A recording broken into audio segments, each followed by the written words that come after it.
반갑습니다. 1월 20일 주일 큐티 스케치 시간입니다. 오늘 본문은 마가복음 7장 24절부터 37절까지의 말씀입니다.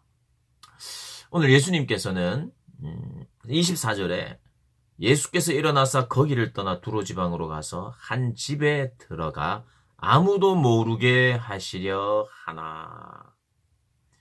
예수님이 어디 계신다는 것을 아무도 모르게 하고 싶었어요. 예수님은 사람들에게 영웅처럼 비치기 싫었습니다. 그분이 혜성처럼 나타나서 모든 사람의 인기를 얻고 또 그분을 찾아 모든 사람들이 따를 만한 그런 기적도 베풀었고 그의 가르침은 권세가 있었고 남달랐습니다. 많은 사람들이 기다렸던 메시아가 온 것이 아닐까 생각하면서 그분을 너무나도 궁금해했어요. 그리고 그분의 어떤 기적들, 그분의 능력들을 자꾸 보고 싶어 했어요. 그분을 정말 신뢰하고 그분만을 따르고 그분만을 의지하고 그렇게 믿고 싶어서라기보다는 정말 이렇게 누군가가 혜성처럼 나타나서 그분이 특별하다는 것 때문에 마음이 온통 뺏겨서 그분을 추앙하고 그분을 세상의 가치관으로 세상의 생각으로 왕으로 세워서 나라가 평안하게 하도록 하는 그런 어떤 기대감으로 사람들이 예수님을 찾으니까 예수님이 그 모든 중심을 간파하시잖아요. 그래서 숨으세요. 그런데 숨지를 못하죠. 사람들이 다 찾아내고 따라옵니다. 여러분 그런 것을 그냥 한편은 걱정되지만 한편은 또 귀한 거죠. 예수님을 보러 온다니까.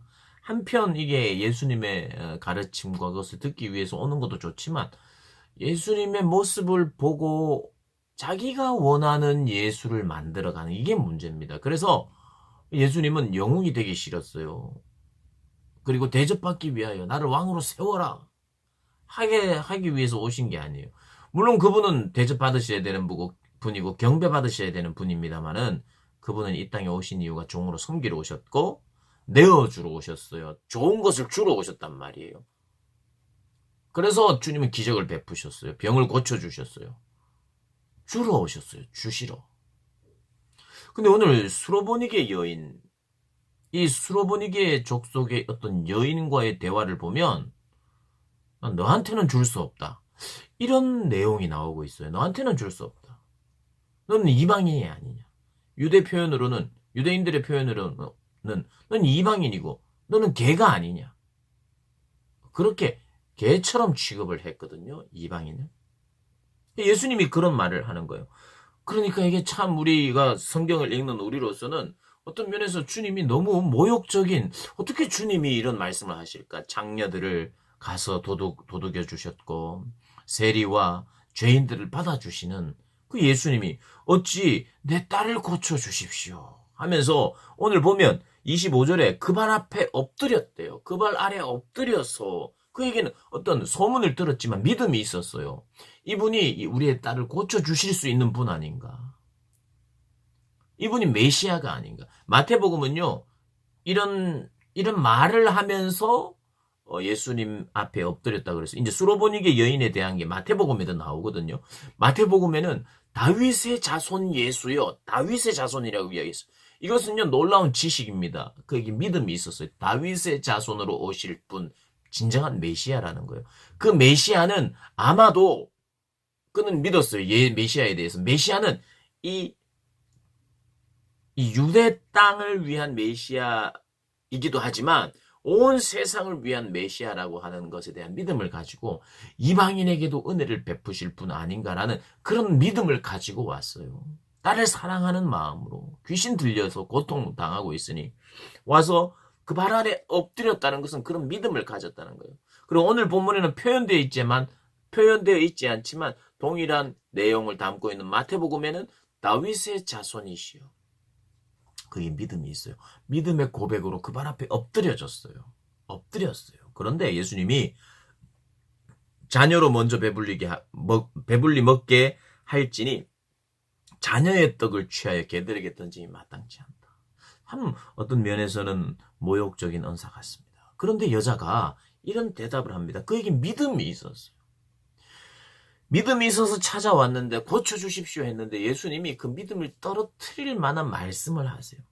쉽게 말하면 나는 다 너희들에게 주러 왔어 하고 주시다가 수로보니게 여인한테 딱 왔을 때는 이것은 안 돼 하고 말씀하시는 것 같았어요.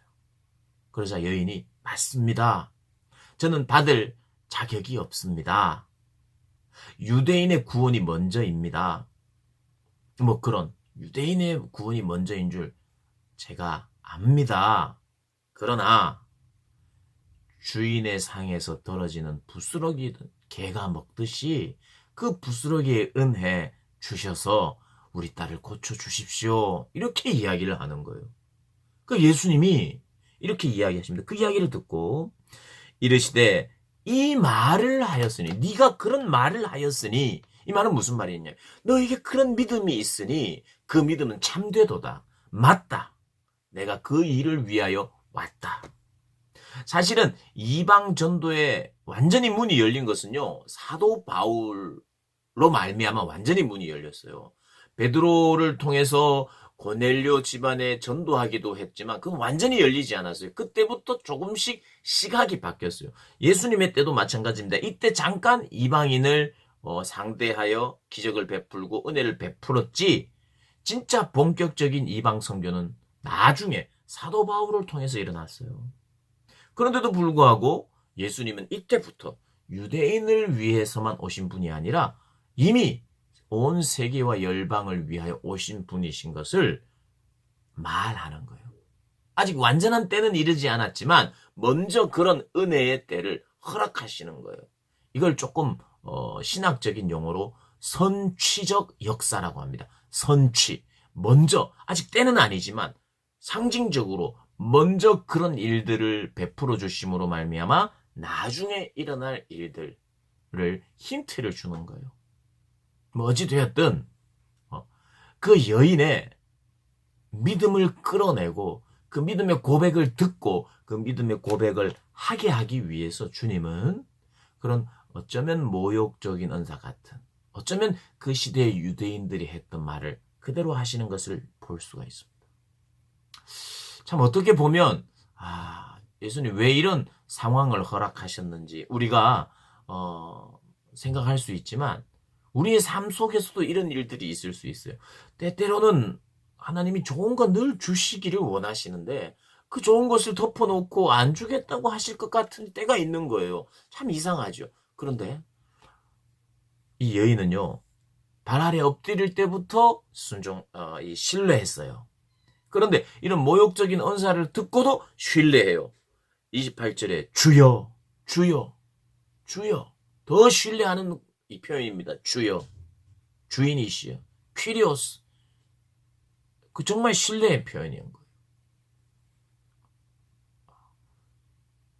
끝까지 신뢰하는 거예요. 한 번 엎드린 것을 에이 안 되구나 하고 간 게 아니라 어떤 상황 속에서도 우리 주님은 이 좋은 것을 주러 오신 분이고 생명을 주시러 오신 분이고 사랑하시는 분이고 당신의 자녀에 속하는 자들을 구원하러 오셨다는 것을 믿고 주여 주여 하고 주님 앞에 엎드리는 거예요. 매달리는 거예요. 주님의 말씀이 맞습니다. 그러나 부스러기 은혜로도 충분합니다. 그랬더니 네 말이 맞다. 네 믿음이 맞다. 네 믿음대로 네 딸이 치유되리라 말씀하시는 거예요. 오늘 이 본문은 우리로 하여금 하나님께서 우리를 대하실 때 때때로 왜 이렇게 늦은가? 왜 이렇게 안 주시는 것 같은가? 가장 좋은 것을 주시는 분이시거든요. 그때 우리의 태도에 대해서 가르쳐주고 있어요. 어떻게 해야 될 것인지. 이 여인처럼 주님 나는 당신에게 엎드립니다. 당신은 나에게 가장 좋은 것을 주시는 분이십니다. 나는 그것을 신뢰합니다. 그렇게 고백할 때 하나님 때때로 늦게 주시기도 해요. 무조건 빠른 게 좋을 것 같은데 우리가 기다리고 인내하는 동안 또 그 이후에 주실 때에 하나님에 대한 신뢰와 하나님과의 관계는 더 끈끈해져요. 빨리빨리 주시면 좋을 것 같고 빨리빨리 주시면 우리 믿음이 성장할 것 같은데 그렇지 않고 기다리게 하고 인내하게 하고 상황이 다 이해 안 될 때도 주여 당신은 옳습니다. 주님 옳습니다. 저는 주님을 더 신뢰합니다. 이런 고백을 우리 주님께서 기뻐하시고 그 믿음의 고백이 하나의 이 샘플이 됩니다. 이 성경은요 정말 다양한 의미를 가지고 있어요.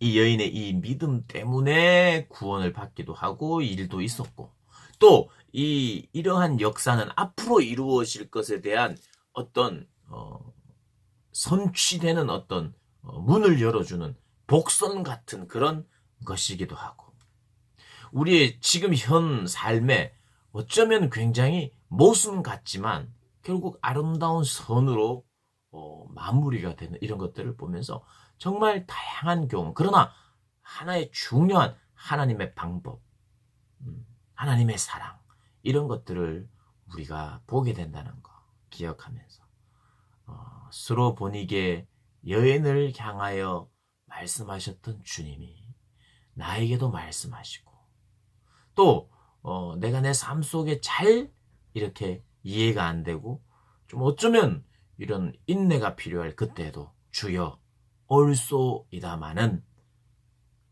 당신은 메시아이시고 온 유대와 이방인들에게까지 구원을 베푸시는 분이시기에 부스러기 은혜라도 주시면 그 은혜로도 충분합니다라고 고백한 그런 자리에 우리가 늘 있기를 주님의 이름으로 축복합니다.